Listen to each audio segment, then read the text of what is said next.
Dahil gusto ni Papa na ligawan ko si Elif Valdez, ang napakagandang valedictorian, agad siyang pumunta sa munisipyo kasama ang nanay ni Emith Valdez para magpakasal. Nang marinig ko ang balita, sumakay agad ako ng eroplano pauwi ng gabing iyon. Pero pagpasok ko ng bahay, nakita ko si Papa nakayakap at hinahalikan ang nanay ni Emith Valdez sa harap ko. Talagang nagulat ako at napanganga. Papalapit pa lang ako para magsalita, tinuro na ni Papa si Emith Valdez na nakaupo sa sofa at sinabing ako naman daw ang turuan nito. 3 araw bago iyon, habang nagte-training sa Roti, nakatanggap ako ng tawag mula kay Papa. May importante raw siyang sasabihin. Si Papa, kahit anong mangyari, kalmado lang at hindi nagbabago ang ekspresyon. Kaya't nang marinig ko siyang sabihin ang importante, pumayag akong umuwi kinabukasan. Pagkatapos humingi ng permiso sa aming Roti Commandant, nag-post ako sa group chat ng aming batch para maghanap ng kasabay na mag-share ng gasto sa pag-uwi. Medyo malayo rin kasi ang aming unibersidad sa bahay at malaki rin ang matitipid kung may kasabay. Nagulat ako na wala pang kalahating oras, may nag-add na agad sa akin. Nang i-accept ko ang friend request, nakita ko sa profile picture niya ang isang ulap. Simple lang din ang pangalan niya, Cloud. Pagkatapos naming mag-usap, nagkita kami sa gate ng aming unibersidad. Samantala, sa loob ng dormitoryo ng mga babaeng senior, sinabi ni Trina kay Mika, pag-uwi mo, pasalubong ha. Nakakasawa na kasi ang mga snack dito sa school. Tiningnan lang ni Mika si Trina. Na, wag mo akong tingnan ng ganyan. Nagpout naman si Trina. Bakit? Gusto nga nila akong tingnan eh. Tapos tiningnan niya si Mika mula ulo hanggang paa. Maganda naman kasi sina Trina at Mika. Si Trina, charming at palakaibigan, si Mika naman tahimik at misteryosa. Kaya hindi masyadong sumasali si Mika sa mga school activities at hindi siya gaanong sikat kumpara kay Trina. Pero mas maganda ang features ni Mika.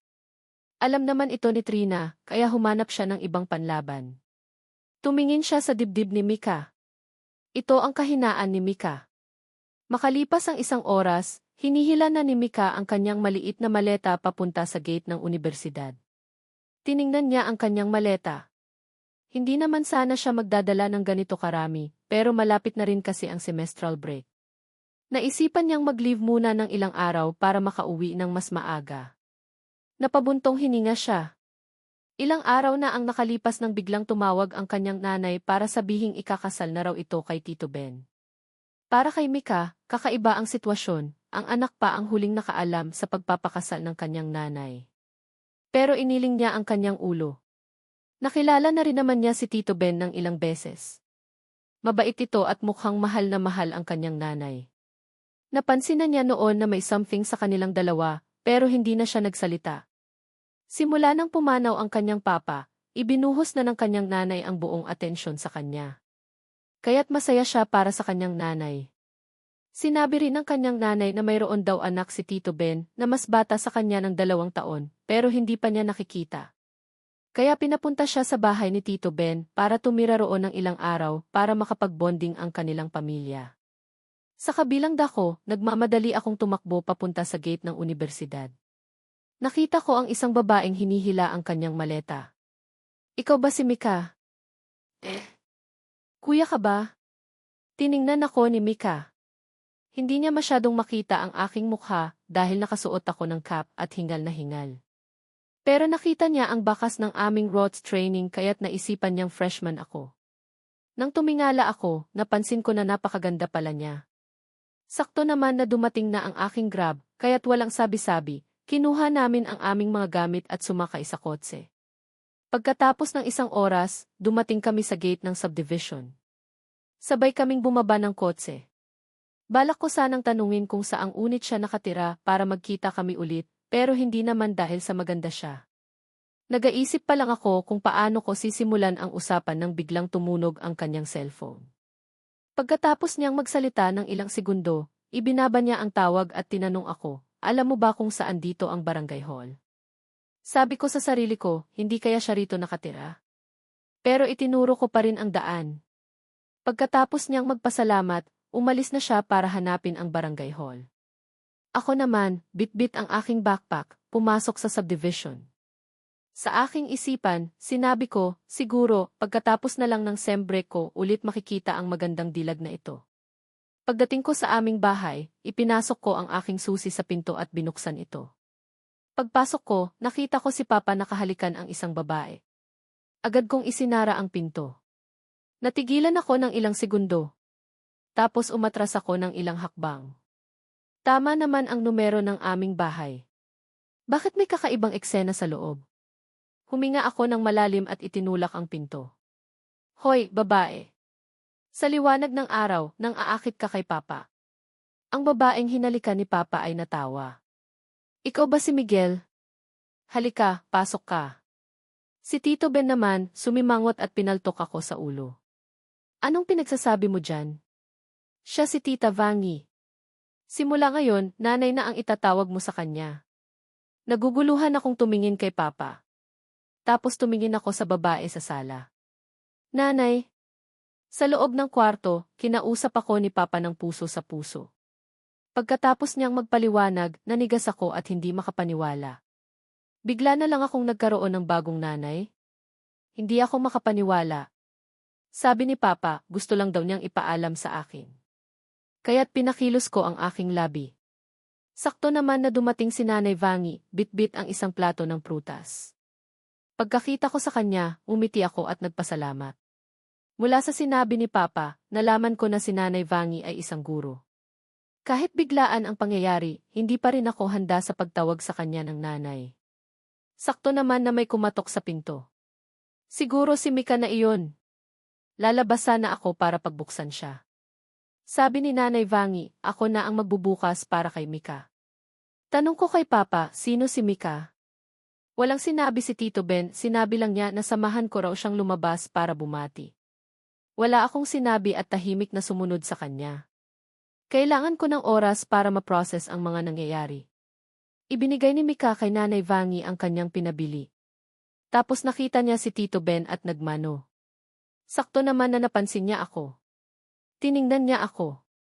Pareho kaming natigilan. Nagkatitigan kami ng ilang segundo. Walang nagsasalita. Pareho kaming nag-iisip kung ano ang sasabihin. Nakita ni Tito Ben na medyo awkward ang sitwasyon kaya tumawa siya at tinapik ang aking balikat. Siya ang anak ni Tita Vangi, si Mika. Simula ngayon, pamilya na tayo. Mika, mas matanda ka kay Miguel ng 2 taon, kaya tawagin mo siyang kuya. Kuya! Nagulat si Mika. Umiti siya at bumati sa akin. Bumati rin naman ako sa kanya, pero naguguluhan pa rin ako sa mga pangyayari. Nagkwentuhan ang lahat ng ilang minuto. Karamihan sa kanila ay nag-uusap. Ako at si Mika naman, paminsan-minsan lang sumasagot. Sinabi ni Papa na magbakasyon kaming lahat sa sem break para mas maging close kami. Pumayag naman ang lahat. Pagkatapos, pumasok na sina Tito Ben at Nanay Vangi sa kusina para maghanda ng pananghalian. Sa sala, kami na lang ni Mika ang naiwan. Pareho kaming nasa awkward situation. Kumuha ako ng tubig at uminom. Si Mika ang unang nagsalita. Ano ang masasabi mo sa ating unibersidad? Agad kong ibinaba ang aking baso. Maganda ang school natin. Masarap din ang pagkain. Ay! Masarap ang pagkain sa kantin 2. Ang pork adobo at fried tofu, masarap. Nang sabihin niya iyon, lumiwanag ang kanyang mukha. Hindi ko napigilang umiti. Mahilig pala siya sa pagkain. Pero bigla niyang napansin na hindi siya dapat umasta ng ganito, kaya't umubo siya ng mahina. Kumuha siya ng baso sa mesa at uminom ng tubig. Nagulat ako. Hindi man lang nagpaalam. Gusto ko sana siyang sabihan, pero hindi ko alam kung paano ko sisimulan. Uminom siya ng 2 malaking higop at ibinaba ang baso. Ah! Saang unit ka nakatira? Samahan na kita. Hindi ko na siya hinayaan pang magsalita. Tinulungan ko siyang hilahin ang kanyang maleta papunta sa kanyang kwarto. Matagal nang bakante ang kwartong ito. Sakto lang para kay Mika. Kumpleto rin ang mga gamit. Dito ka sa kwartong ito ha? Sa tabi lang ako. Kung may kailangan ka, sabihan mo ako. Tumango si Mika at nagpasalamat. Pagkatapos, hinila niya na ang kanyang maleta papasok sa kwarto. Nakahinga rin ako ng maluwag. Buti na lang at hindi niya napansin na pinagagamitan ko na ang kanyang gamit. Siguro, kung napansin niya, mahihiya ako. Pero hindi ko alam na namumula na ang kanyang tenga. Pagkasarado niya ng pinto, sumandal siya rito at nagpaypay. Nang uminom siya ng pangalawang higop, napansin na niya, pero ayaw niya na subukan ang bagong kapatid. Kaya nagpanggap na lang siyang kalmado at nagmadaling umalis. Pagkatapos, inayos niya ang kanyang mga gamit at tumawag kay Trina sa video call. Pagkatapos nilang mag-usap, kinuwento ni Mika ang lahat ng nangyari sa araw na iyon. Pagkatapos marinig ang lahat, napasigaw si Trina. Ethel, parang sa mga nobela lang. Wait, gwapo ba ang kapatid mo? Hindi pinansin ni Mika ang kuryosidad ni Trina. Sabi lang niya, okay lang. Napasigaw muli si Trina. Ano? Siya ang future mo. At least, may kapalit ka na kay Jake Vargas. Sa huli, sa malamig na tingin ni Mika, hindi na siya nangahaspang magsalita. Nagkwentuhan ang dalawa ng ilang saglit. Pagkatapos, ibinabari nila ang tawag dahil pinapatawag na siya ni Nanay Vangi. Umupo si Mika sa mesa. Habang nagkakainan, hindi siya makatingin kay Miguel. Napansin niya na gusto niya sanang magsalita, pero parang hindi niya kayang gawin. Nakita ni Mika na gustong magsalita si Miguel pero parang hindi niya kaya. Napatawa siya. May gusto ka bang sabihin sa akin, kuya? Ngumiti si Mika. Hindi pa siya tinatawag ni Mika na kuya. Nahihiya ako. Pagkatapos naming maghugas ng plato, nakita ko na lumabas sina Tito Ben at Nanay Vangi. Agad kong kinuha ang kahon at nagtago sa harap ng pinto ni Mika. Pag-aangat ko ng kamay para kumatok, nagdalawang isip ako. Medyo kinakabahan ako, pero naisip ko na humihingi lang naman ako ng tawad. Bakit ako matatakot? Huminga ako ng malalim at naghanda ng kumatok. Anong ginagawa mo? Magnanakaw ka ba? Biglang may nagsalita sa aking likuran. Natigilan ako. Galing si Mika sa banyo. Nakita niya ako na nagtatago sa harap ng kanyang pinto. Para sa iyo. Huwag ka nang magalit. Huminga ako ng malalim at ibinigay ang kahon. Ayos lang. Sabi ko na. Nakalimutan ko lang ikabit ang aking buttons. Hindi mo kailangang gumastos.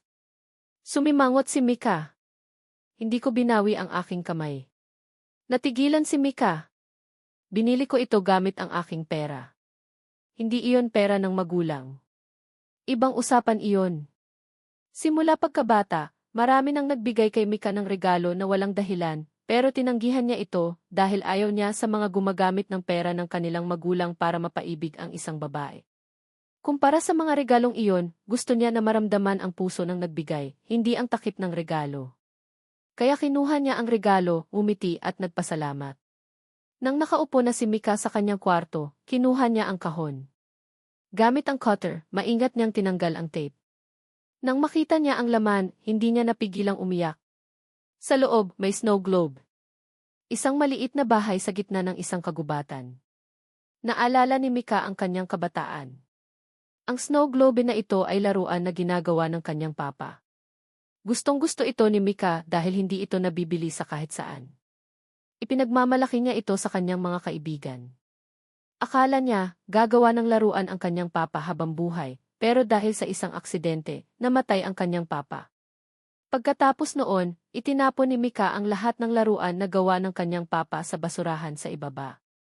Kung hindi raw niya ginawa ang mga laruan, hindi raw siya mamamatay. Pero kinabukasan, hindi niya napigilang bumaba para hanapin ang mga laruan. Pero hindi na niya ito nakita, parang naglaho na rin ang kanyang papa. Dahan-dahan niyang hinaplos ang snow globe na bigay ko. Salamat! Gustong-gusto ko ang regalo mo. Kinabukasan, nag-ayos na ang lahat at naghanda ng umalis. Gustong-gusto ni Mika ang regalo niya kahapon kaya maganda ang kanyang mood. Mas naging magiliw rin siya sa akin. Nakita ito ni Nanay Vangi at nakahinga rin siya ng maluwag. Nag-alala kasi siya na hindi kami magkasundo dahil sa personalidad ni Mika. Pagkatapos ng isang oras, nakarating kami sa paanan ng bundok. Magsisimula na kaming umakyat. Mula paanan hanggang tuktok, aabuti ng kalahating oras. Sina Tito Ben at Nanay Vangi, bumagal na. Sina Mika at ako, steady lang. Hindi napigilang mamangha si Nanay Vangi. Ang gagaling talaga ng mga kabataan. Ang lalakas. Miguel, Mika, mauna na kayo. Magpapahinga lang kami rito. Tumango kami at nagpatuloy sa pag-akyat. Tapos, sinabi ko kay Mika, kung hindi mo na kaya, sabihan mo ako. Hihintayin kita. Ngumisi si Mika. Huwag mo akong maliitin. Nagjo-jogging ako sa universidad araw-araw. Sa kanyang tingin, nakita ko ang bahid ng pagmamaliit kaya ngumiti ako. Bakit? Hindi ka naniniwala?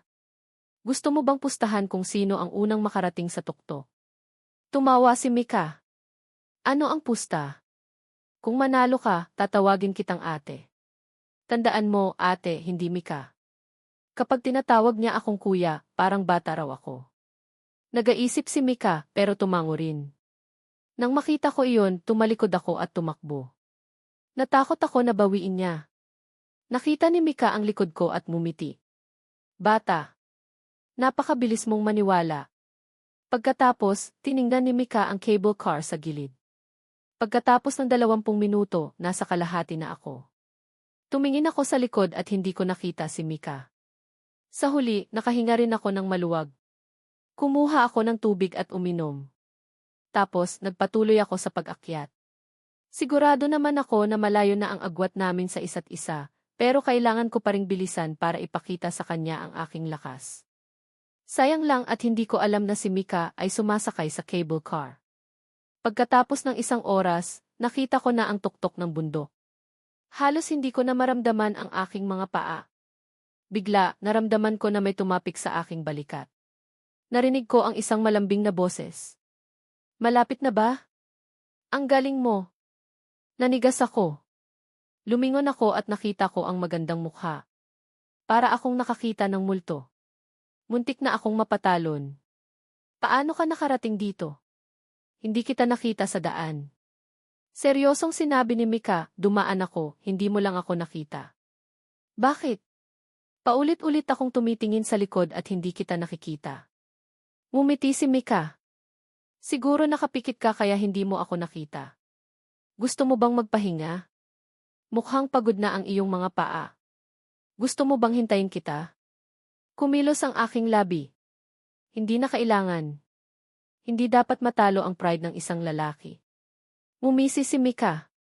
Walang siyang sinabi. Dumiretso siya sa isang bato sa gilid. Umupo siya at ibinaba ang kanyang backpack. Kumuha siya ng tubig at uminom. Nang makita ko iyon, lumiwanag ang aking mukha. Agad akong tumakbo papunta sa tuktok. Ngayon na ang pagkakataon ko. Natigilan si Mika. Talagang makapal ang mukha niya. Agad siyang tumayo para bilisan, pero bigla siyang nagka-cramp sa binti at bumagsak siya. Agad akong lumingon. Mabilis akong tumakbo papunta sa kanya. Ano ang nangyari? Bakit ka nagmamadali? Tinignan ako ni Mika. Kasalanan mo ito. Hindi ako nag-iingat. Hindi na ako nag-isip. Lumuhod ako at tiningnan ang kanyang sugat. Buti na lang at hindi malala. Nagasgas lang. Ibinaba ko ang aking backpack at kinuha ang aking first aid kit. Kumuha ako ng betadine at alcohol. Maingat kong nilinis ang kanyang sugat. Nang makita ko iyon, umupo ako ulit. Sa pagkakataong ito, hindi na nagpigil si Mika. Sumandal siya sa akin. Bakit? May sinabi ba si Papa tungkol sa cable car? Nangangaral kasi siya sa akin noon kaya hindi ako nakinig. Dahil sa mga sinabi niya, naunawaan ko ang sitwasyon. Masaya kong tinanong, nahihiya ka ba? Yumuko si Mika. Bumulong siya. Okay lang. Hindi na kita tatawaging kuya. Kahit mahina ang kanyang boses, narinig ko pa rin. Sa pagbabalik namin, lumipas ang 5 araw. Gumaling na rin ang sugat ni Mika. Nitong mga nakaraang araw, hindi na niya ako tinatawag na kuya. Tinatawag na niya ako sa aking pangalan. Miguel, nauuhaw ako. Pakikuha nga ako ng tubig. Sinabi ko sa sarili ko na hindi dapat makipagtalo sa isang babae kaya ngumiti lang ako. Gumaling ka na. Bukas, babalik ka na sa school. Huwag mo na akong utusan. Bitbit ang isang plato ng ubas, nakatayo ako sa tabi ni Mika. Nakahiga siya sa sofa. Bumuntong hininga ako. Malapit na rin ang pasukan. Gusto ko sanang utusan ka. Sige na, kainin mo ito. Ipinakain sa akin ni Mika ang isang ubas. Tumingin ako sa gilid at kinuha ang ubas. Ako na. Sunod, umuso si Mika. Tumingin siya sa akin. Kailangan mong umuya. Wala akong nagawa kundi ang kumuha ng ubas sa kanya. Nitong mga nakaraang araw, unti-unti kong nakita ang tunay na pagkatao ni Mika. Ang kanyang malamig na aura ay para lang sa mga hindi niya kilala. Sa totoo lang, isa siyang mayabang na batang babae. Kinabukasan, sumakay kami ng taxi papuntang unibersidad. Pagkatapos naming bumaba sa kotse, kinuha namin ang aming mga gamit. Lumingon ako at nakita ko ang isang anino na tumatakbo papunta kay Mika. Girl, miss na kita. May pasalubong ako sa iyo. Si Miguel ba iyan? Hello. Ako si Trina, ang best friend ni Mika. Umiti ako kay Trina at tumango. Mauna na ako. Pagkatapos kong sabihin iyon, ibinaba ni Trina ang kanyang backpack at naglakad palayo. Huwag mo nang tignan. Malayo na siya. Sa totoo lang, ang nakababatang kapatid di mo, okay rin. Mula sa kung paano kang umiti, mukha siyang mabait. Matagal mo rin siyang makikita. Tumingin si Mika kay Trina. Hindi ko siya tinitignan. Huwag mo akong tignan ng ganyan. Parang pusa kang naghahanap ng lalaki. Pagkatapos niya sabihin iyon, ibinigay ni Mika ang isang bag kay Trina. Agad na kinuha ni Trina. I love you, Mika. Pagkatapos niyang kunin ang pagkain, nakalimutan niya ang lahat ng bagay at nagsimula na siyang kumanta at sumayaw. Sigurado ka bang sa akin si Miguel sa larawan? Nanlaki ang mata ni Lee. Hawak niya ang kanyang cellphone. Saan mo ito nakuha? Tiningnan ko ang larawan. Kumunot ang aking noo. Nakita sa larawan na nag-uusap sina Mika at Trina sa gate ng unibersidad. Nakatalikod ako sa kamera. Saan nila ito kinuha? Sa isang confession wall. Huwag na muna nating pag-usapan iyan. Sabihin mo muna sa akin kung sa iyo ba ang nasa larawan. Tumango ako. Nang makita iyon, tumango si Lee kay Wei at Fong. Tapos, umiti silang tatlo. Kuya, naging mabait kami sa iyo, hindi ba? Hindi ko alam kung ano ang nangyayari. May sasabihin kayo sa akin. Alam mo ba kung sino ang nasa larawan? Siya si Mika. Nakikipag-usap ka kay Trina. Naintindihan ko na kung ano ang plano ng tatlong ito. Wala akong gusto sa kanila. Nagkataon lang na nakita ko sila. Huwag kang magsinungaling. Akala mo ba tanga kami? Wala akong nagawa kundi tumango at umiling. Sumimangot si Wei. Sa huli, huminga siya ng malalim at kumaway. Agad nila akong idinaganan sa kama. Nataranta ako. Teka. Nagkataon lang iyon. Kung hindi kayo naniniwala, narito ang aking mga gamit. Ipinakita ko sa kanila ang aking bagahe. Tumingin ang tatlo sa akin. Sa huli, bumuntong hininga sila. Hindi kami naniniwala na makakakilala ka ng ganitong tao. Nang makita ko na tapos na ang problema, nakahinga ako ng maluwag. Ibinaba ko ang aking backpack at umupo sa upuan. Magsisimula na akong mag-ayos. Sakto naman na dumating na ang tanghalian. Sa kantin, nagkanya-kanya na kaming lahat. Humanap kami ng pagkain. Lumingalinga ako hanggang nakita ko ang pork adobo. Hindi ko alam kung bakit naalala ko si Mika. Sinabi niya na masarap daw ang pork adobo sa kantin dalawa. Kaya pumila ako. Samantala, dalawang anino ang lumitaw sa pinto ng kantin. Ano ang gusto mong kainin?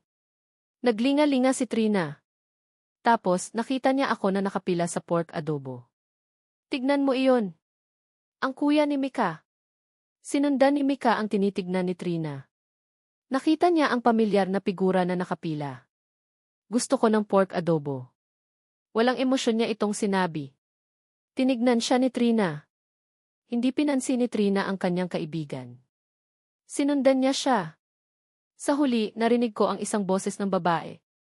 Lumingon ako at nakita ko na nakapila sina Trina at Mika sa aking likod. Kumaway ako at mumiti sa kanilang dalawa. Pagkatapos, sinabi ko sa nagtitinda, pabili ng 3 pork adobo. Pagkatapos ng 2 minuto, bitbit ko ang 3 pork adobo. Sa gilid, nandun sina Mika at Trina. Binili ko na para sa inyong dalawa. Hindi na kayo kailangang pumila. Pagkatapos ko sabihin iyon, ibinigay ko sa kanila ang pork adobo. Miguel, ang bait mo. Salamat. Masayang kinuha ni Trina ang pork adobo. Tapos nagpaalam ako sa kanilang dalawa. Humanap ako ng bakanting upuan. Hindi pa ako nakakakain nang biglang may naramdaman akong lavender. Tumingala ako at nakita ko si Mika na nakaupo sa aking harapan. Nagkasakit si Trina. Umuwi siya. Bakit? Nag-aalala ka ba sa kanya? Kanina, nakita ko na tawa ka ng tawa. Mukhang nagagandahan ka sa kanya, ano? Hindi ka pa kasi nakakita ng maganda. Ano? Mukhang malaki ang iyong ngiti. Seryosong binalaan ako ni Mika. Nagtataka ako. Ano ang nangyayari sa kanya? Parang may sakit siya ngayon. Bakit? Nagsiselos ka ba? Humiga si Mika at hindi sumagot. Hindi ba kayo ay walang pasok sa Sabado? Biglang nagtanong si Mika. Wala. Nagtataka kong tiningnan si Mika. Nang marinig niya ang aking sagot, sinabi niya, okay. Tapos, kumain na siya. Hindi na kami nagsalita. Pagkatapos naming kumain, sabay kaming naglakad. Tinuro ko ang milk tea shop sa malayo. Gusto mo bang bumili ng milk tea? Tumingin si Mika sa gilid. Maya-maya pa, sinabi niya, wag na. Nagda-diet ako. Madali akong tumaba kapag umiinom ako ng milk tea. Ayos lang iyan. Hindi ka naman mataba. Maganda ang iyong katawan.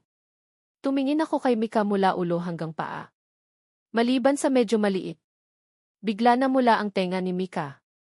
Nagalit siya. Ano ang sinabi mo? Ulitin mo nga. Sorry na. Huwag mo akong patayin. Sinamaan niya ako ng tingin. Tapos, sinabi niya, samahan mo ako sa Sabado. Okay. Nagdalawang isip ako. Hindi pa ako nagkakagusto sa isang babae, pero madalas sabihin ng aking mga kaibigan na nakakapagod na mag-shopping kasama ang mga babae. Sa kabuuan, aabuti ng ilang oras. Mas nakakapagod pa kaysa sa paglalakad. Sa pag-uwi, tumingin ako sa aking mga hakbang. Sa totoo lang, napakarami. Nang makita ni Mika na hindi ako sumasagot, sinabi niya, ayaw mo ba akong samahan? Hindi. Natural na gusto kitang samahan. Iyon nga lang, hindi ko pa natatapos ang aking sasabihin. Tapos, tinapik ako ni Mika sa balikat. Okay. Sa Sabado, sabihan mo na lang ako. Bago kami maghiwalay, pinaalalahanan ako ni Mika na huwag kong kakalimutan ang Sabado. Kinabukasan, nagising ako na pagod. Napanaginipan ko pa si Mika. Umupo ako sa kama at sinampal ang aking sarili. Ano ba ang aking iniisip? Sakto naman na tumunog ang aking cellphone. Si Lay ang tumatawag. Sumimangot ako at sinagot ang tawag. Huwag ka nang matulog. Bilisan mo. Pumunta ka rito. Makilahok ka sa mga club. Napakaingay. Ano ang nangyayari? Hindi pa ba kayo sumusuko? Nagtataka kong tanong. Pumunta ka sa giveaway, nandito ang lahat ng club. Nood ka. Hindi ka pwedeng mawala. Okay. Pupunta na ako. Pagkatapos kong ibaba ang tawag, nag-isip ako. Sa totoo lang, ayaw kong makilahok sa kahit anong club. Pero sinabi ng aming professor na hinihikayat ang lahat na makilahok sa mga club.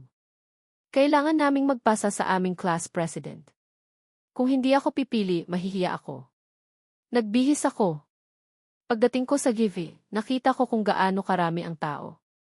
Pilit akong sumiksik. Bigla, narinig ko ang isang boses. Hello, guys. Ako si Trina.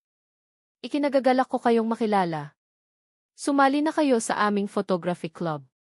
Kung interesado kayo, pwede kayong pumunta rito at magtanong. Nakatayo si Trina sa isang upuan at nagsasalita. Maraming tao sa paligid niya. Ang galing talaga niya. Habang papalayo na ako, naalala ko na walang masyadong ginagawa sa photography club.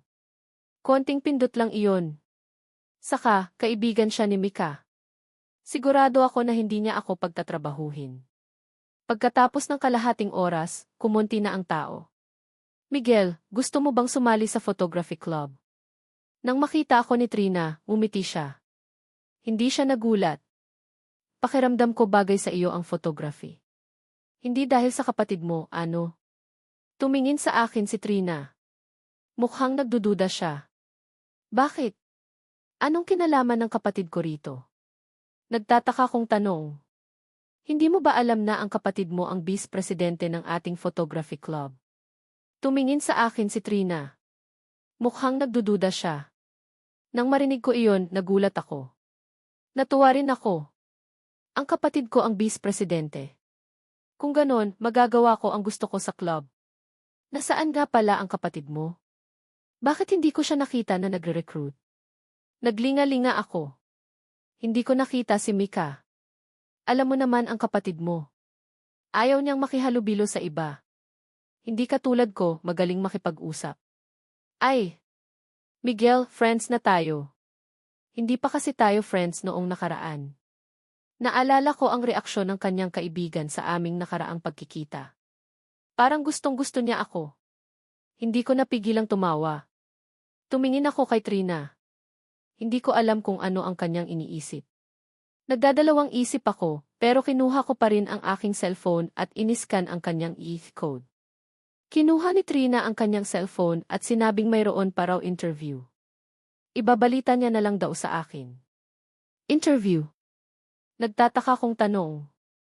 Sagot ni Trina. Kailangan mo pa ring dumaan sa interview. Maliit lang kasi ang ating club. Kaunti lang rin ang resources. Maraming gustong magpabaya sa club. Kailangan pa ring pumasa sa interview. Sa aking isipan, nagdududa ako. Mayroon bang pinapahiwatig si Trina? Wala akong ebidensya. Pagkatapos sabihin ni Trina ang ilang salita, umalis na ako. Pagkatapos, kinuha ni Trina ang kanyang cellphone at sinabihan si Mika. Nag-apply na ang kapatid mo sa ating club. Sinabihan ko na siya na hintayin ang interview. Agad namang sumagot si Mika. Kung interviewin, tawagan mo ako mamaya. Sa loob ng kwarto ng mga babae, nakahiga si Trina sa kama. Sinasayang niya ang kanyang oras. Hoy, Mika. Hindi ka ba nag-aalala sa interview ng kapatid mo? Ikaw ang nag-interview. Bakit ka mag-aalala? Paano mo sisiguraduhin na hindi ka nagbibigay ng special treatment? Ano ang iyong itatanong? Tinatamad ako. Tumingin si Trina. Ikaw ang bahala. Tanungin mo kung ano ang iyong gustong itanong. Hindi mahalaga kung paano ka pumasa. Tumingin si Mika sa kanyang cellphone. Hindi siya nagsalita. Nang makita iyon, lumiwanag ang mukha ni Trina. Ngumiti siya. Gusto mo bang malaman kung ano ang kanyang iniisip tungkol sa iyo? Kamay ni Mika. Kinuha ni Mika ang kanyang cellphone. Yumuko siya at sinabing kaibigan ko lang siya. Bakit ko malalaman ang kanyang iniisip? Hindi nakatakas kay Trina ang ikinilos niya. Okay lang. Gusto ko lang sanang tanungin kung ano ang kanyang iniisip sa iyo. Maganda ka naman. Sinong ayaw na pag-isipan ka? Pero kung ayaw mo, maghahanap ako ng mga katanungan na may kaugnayan sa photography. Nang makita iyon, tumayo si Mika. Hindi siya profesional sa photography. Pinapahirapan mo siya.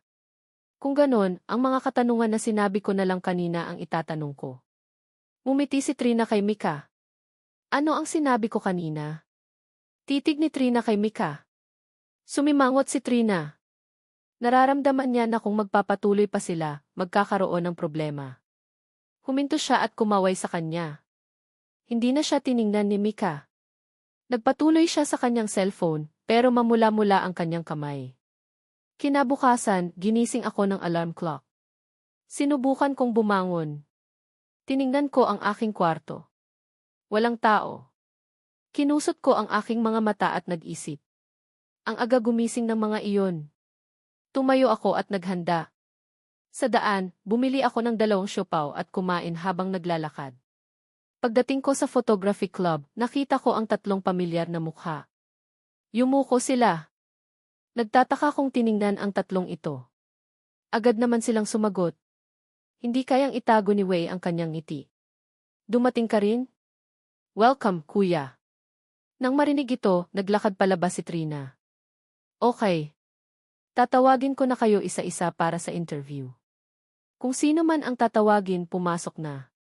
Pumasok si Trina at tumawa. Hindi napigilan ni Trina na tumawa. Mukhang kinakabahan ang mga iyon.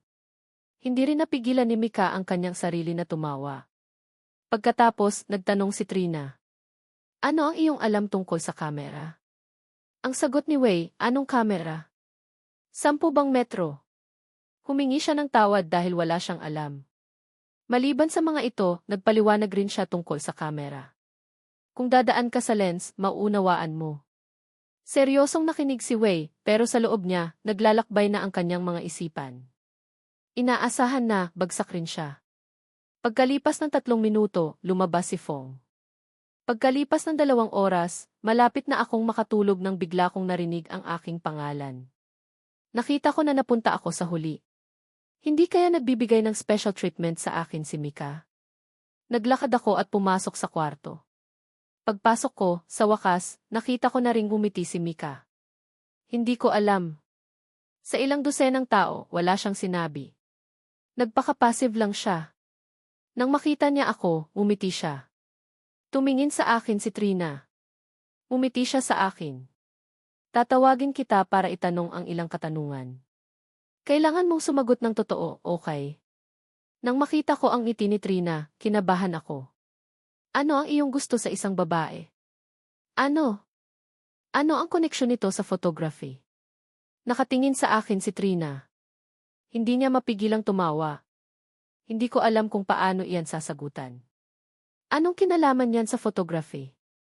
Sabi ni Trina, para malaman ko kung ano ang tipo ng mga kasama sa club. Hindi na niya maintindihan ang kanyang sarili, kaya ibinigay niya ang katanungan kay Mika. Tumingin si Mika kay Trina at nag-isip.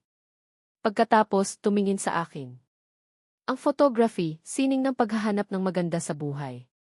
Ang katanungan na ito ay para maunawaan ang pagnanais ng mga kasapi sa club na maghanap ng maganda. Tiningnan ko si Mika na nagpapaliwanag. Pagkatapos, seryoso akong sumagot. Hindi siya kailangang maganda. Basta mahaba ang kanyang buhok at nakakagaan sa aking kalooban. Sa kasabihan niya, nagsisimula sa ganda at nananatili sa ugali. Habang sinasabi ko iyon, nilalaro niya ang kanyang buhok. Sa isip niya, siguro mahaba na ang aking buhok. Maganda naman ang kanyang mukha. Sa isang segundo, naunawaan na siya. Bakit ko kinukumpara ang aking sarili sa kanyang sagot? Hindi ko nagugustuhan ang mga nakatatanda. Muling nagtanong si Trina. Agad naman sumagot si Mika. Tinakpan ni Mika ang kanyang bibig. Gusto mo bang mamatay? Binalaan niya ako. Hindi ko siya maintindihan. Anong si? Hindi na niya ako hahayaan. Pagkatapos noon, hindi pa namin tinapos ang interview. Naglakad sila palayo. Tumalikod ako sa kanya at sumigaw, sagutin ninyo ang aking tanong. Taga Baguio ba kayo? Hindi kaya dahil sa kapatid mo iyan? Tumingin sa akin si Trina. Mukhang nagdududa siya. Bakit? Anong kinalaman ng kapatid ko? Nagtataka kong tanong. Hindi mo ba alam na ang kapatid mo ang vice-presidente ng ating photography club? Tumingin sa akin si Trina. Mukhang nagdududa siya. Nang marinig ko iyon, nagulat ako. Natuwa rin ako. Ang kapatid ko ang vice-presidente. Kung ganon, magagawa ko ang gusto ko sa club. Nasaan nga pala ang kapatid mo? Bakit hindi ko siya nakita na nagre-recruit? Naglinga-linga ako. Hindi ko nakita si Mika. Alam mo naman ang kapatid mo. Ayaw niyang makihalubilo sa iba. Hindi katulad ko, magaling makipag-usap. Ay! Miguel, friends na tayo. Hindi pa kasi tayo friends noong nakaraan. Naalala ko ang reaksyon ng kanyang kaibigan sa aming nakaraang pagkikita. Parang gustong-gusto niya ako. Hindi ko napigilang tumawa. Tumingin ako kay Trina. Hindi ko alam kung ano ang kanyang iniisip. Nagdadalawang isip ako, pero kinuha ko pa rin ang aking cellphone at iniskan ang kanyang e-code. Kinuha ni Trina ang kanyang cellphone at sinabing mayroon pa raw interview. Ibabalita niya na lang daw sa akin. Interview? Nagtataka kong tanong. Sagot ni Trina. Kailangan mo pa ring dumaan sa interview. Maliit lang kasi ang ating club. Kaunti lang rin ang resources. Maraming gustong magpabaya sa club. Kailangan pa ring pumasa sa interview. Sa aking isipan, nagdududa ako. Mayroon bang pinapahiwatig si Trina? Wala akong ebidensya. Pagkatapos sabihin ni Trina ang ilang salita, umalis na ako. Pagkatapos, kinuha ni Trina ang kanyang cellphone at sinabihan si Mika. Nag-apply na ang kapatid mo sa ating club. Sinabihan ko na siya na hintayin ang interview. Agad namang sumagot si Mika. Kung interviewin, tawagan mo ako mamaya. Sa loob ng kwarto ng mga babae sa dorm, nakahiga si Trina sa kama. Sinasayang niya ang kanyang oras. Hoy, Mika. Hindi ka ba nag-aalala sa interview ng kapatid mo? Ikaw ang nag-interview. Bakit ka mag-aalala? Paano mo sisiguraduhin na hindi ka nagbibigay ng special treatment? Ano ang iyong itatanong? Tinatamad ako. Tumingin si Trina. Ikaw ang bahala. Tanungin mo kung ano ang iyong gustong itanong. Hindi mahalaga kung paano ka pumasa. Tumingin si Mika sa kanyang cellphone. Hindi siya nagsalita. Nang makita iyon, lumiwanag ang mukha ni Trina. Ngumiti siya. Gusto mo bang malaman kung ano ang kanyang iniisip tungkol sa iyo? Kinuha ni Mika ang kanyang cellphone. Yumuko siya at sinabing kaibigan ko lang siya. Bakit ko malalaman ang kanyang iniisip? Hindi nakatakas kay Trina ang ikinilos niya. Okay lang. Gusto ko lang sanang tanungin kung ano ang kanyang iniisip sa iyo. Maganda ka naman. Sinong ayaw na pag-isipan ka? Pero kung ayaw mo, maghahanap ako ng mga katanungan na may kaugnayan sa photography. Nang makita iyon, tumayo si Mika. Hindi siya profesional sa photography. Pinapahirapan mo siya. Kung ganon, ang mga katanungan na sinabi ko na lang kanina ang itatanong ko. Ngumiti si Trina kay Mika. Ano ang sinabi ko kanina? Titig ni Trina kay Mika. Sumimangot si Trina. Nararamdaman niya na kung magpapatuloy pa sila, magkakaroon ng problema. Huminto siya at kumaway sa kanya. Hindi na siya tiningnan ni Mika. Nagpatuloy siya sa kanyang cellphone, pero mamula-mula ang kanyang kamay. Kinabukasan, ginising ako ng alarm clock. Sinubukan kong bumangon. Tiningnan ko ang aking kwarto. Walang tao. Kinusot ko ang aking mga mata at nag-isip. Ang aga gumising ng mga iyon. Tumayo ako at naghanda.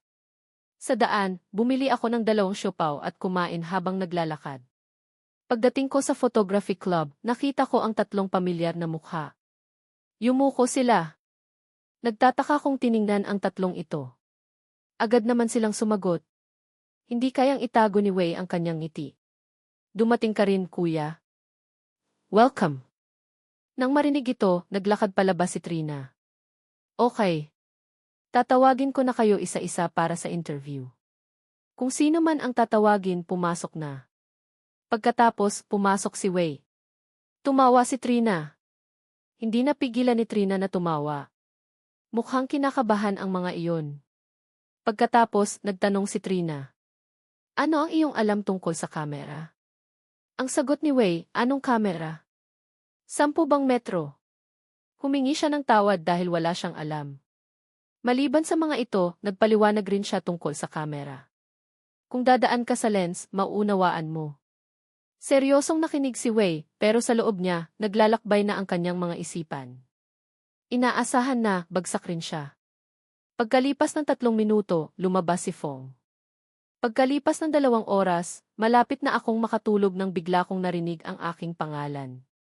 Nakita ko na napunta ako sa huli. Hindi kaya nagbibigay ng special treatment sa akin si Mika? Naglakad ako at pumasok sa kwarto.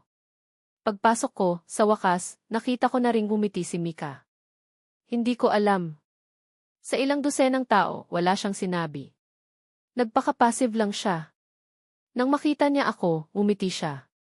Tumingin sa akin si Trina. Ngumiti siya sa akin.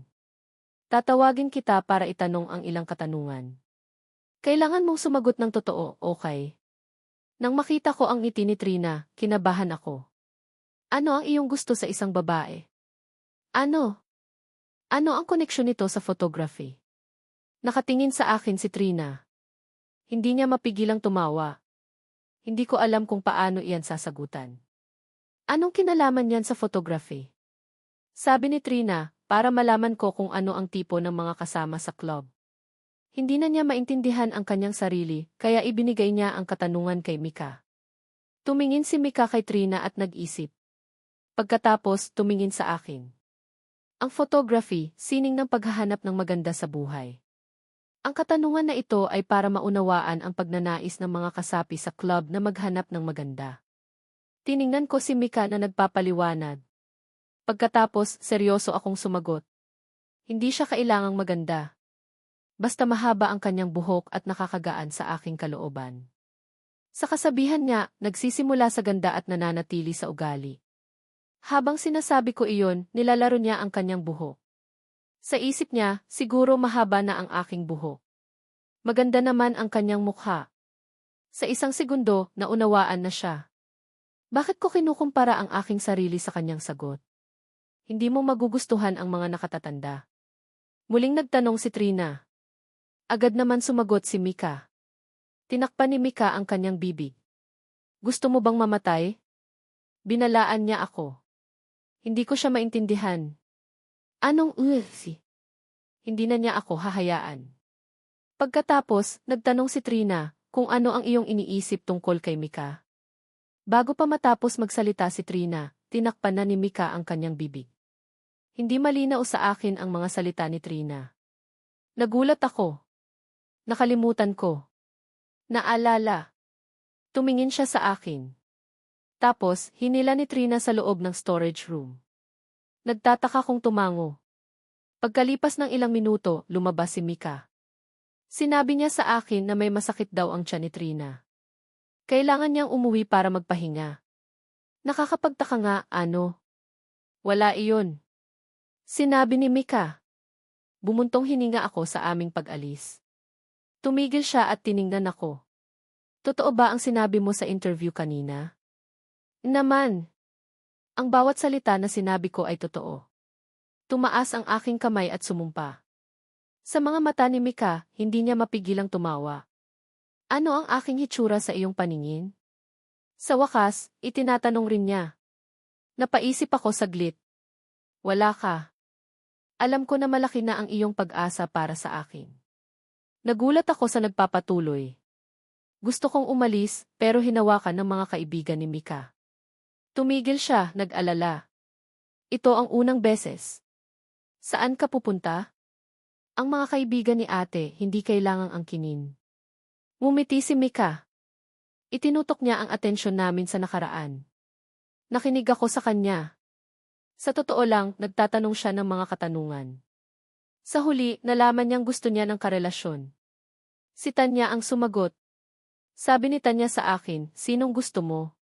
Hindi ako sigurado. Sinabi ni Tanya, huwag kang mag-alala. Magtanong ka ng katotohanan. Kung nakikipagkaibigan ka, subukan mong maging responsable. Wala akong magawa kundi piliin si Ben, bago namin magkaibigan, pinili ko siya. Sinabi ko sa pagsubok na kasanayan ni Wei na magpakita ng internet kay Tanya. Binuksan sa akin ni Tanya ang kanyang kamay. Agad kong binuksan ang internet sa akin. Tapos, hinanap ko si Tanya. Sinabi ni Tanya sa kanyang galit, gagawa pa ako ngayon. Sinabi ko na, sinong mas magaling, ako o kayo? Sinong mas madaling magkaibigan? Sinabi ng tagapag-ayos ang pagsasanay ni Tanya. Malugod na ibinahagi. Bago magsimula, binigyan ako ng pagkakataong kumanta at sumayaw. Doon binigyan siya ng palakpak. Nagtataka ako kung kailan kakakanta. Umiti siya at tumingin sa akin. Tapos, nagsimula siyang magsalita. Pagkatapos niyang magsalita, bumagsak na siya. Hindi ko alam ang sinabi niya. Nagkwento si Edsa. Nagkwento rin si nanay ni Ben. Nagtaka si ate kung bakit ako may katanungan. Naging totoo ka sa akin. Alam mo, ate, na maganda ako. Ipakita mo rin. Saan kami sasakay? Hinawakan ni Esi ang kanyang kamay. Kailangan nating dalhin ito sa kanyang malapit sa mga kaganapan. Kailangan nating magkaunawaan. Inimbitahan ko ang lahat. Humikab ng ika-6, pinatunayan niya ito. Paborito ko ang aking ina. Tumitig si Ben sa mata ni Ate Van. Bumuntong hininga si Tanya at umiyak. Magaling! Ano ang nangyayari sa iyo? Hindi ako makapagsalita dahil sa iyong mukha. Hoy, ano ang gusto mo? Sinabi ni Ise, mabait ako. May ginawa ako. Hinawakan niya ang aming kamay. Napabuntong hininga pa. Sinabi ni Ise na nagagalit siya. Ininom ko ang aming tubig. Umiti kami sa isa't isa. Nang maging madilim, pumunta siya sa daan ng malayo. Pinatutunayan niya ang kanyang mga kaibigan. Sinabi niya sa kanya ang lahat. Sinabi niya sa kanyang kaibigan kung paano makakuha ng mga numero. Nangiti ang kanyang mga mata. Nang hapon, pupunta kami. Binibigyan mo kami ng oras. Wala silang pasok sa eskula. Kung hindi, itutuloy ka niya. Hihintayin ka pa rin niya, magtiwala ka sa kanya. Napakalaki ng respeto sa iyo. Si Isi ay mayroon ding pag-ibig na ginusto ang pagmamahal mula sa isang lalaki. Tahanan na ang lahat sa amin. Naghanda siya sa paglalakbay. Pagkaraan, binura nila ang paghihintay kay nanay. Naghanda siya. Tumayo siya. Sinabi ni Papa sa kanya na bago mag-ayos ay magkakaalaman kami, ngunit naghanda siya, kaya nagkatotoo ang pagnanais. Iyan ang dahilan kung bakit kami nandoon. Kami ay pamilya ngayon. Naging pamilya niya at naging maganda ako. Magaling na maglakad. Hinawakan ni Pangulong Tanya si Michelle. Bumagsak ang kaalaman ni Pangulong Trina, kaya tiningnan niya ang mga malapit na lugar at iniwan ang kabanata. Nakausap ni nanay si Ben maliban sa trabaho. Siya ang naging kasama. Kaya ka napahamak. Kailangang magpakasal sa susunod. Nakita ni Ate Zek na kinikilig si Michelle. Sa pagkakataong ito, gusto kong kumuha ng mga malilit na larawan. Hindi na ako babalik doon. May natutuhan na ako. Tinatapos ko ang nakaraan. Sa wakas, sinabi ni Van, ipagpapatuloy ko iyan.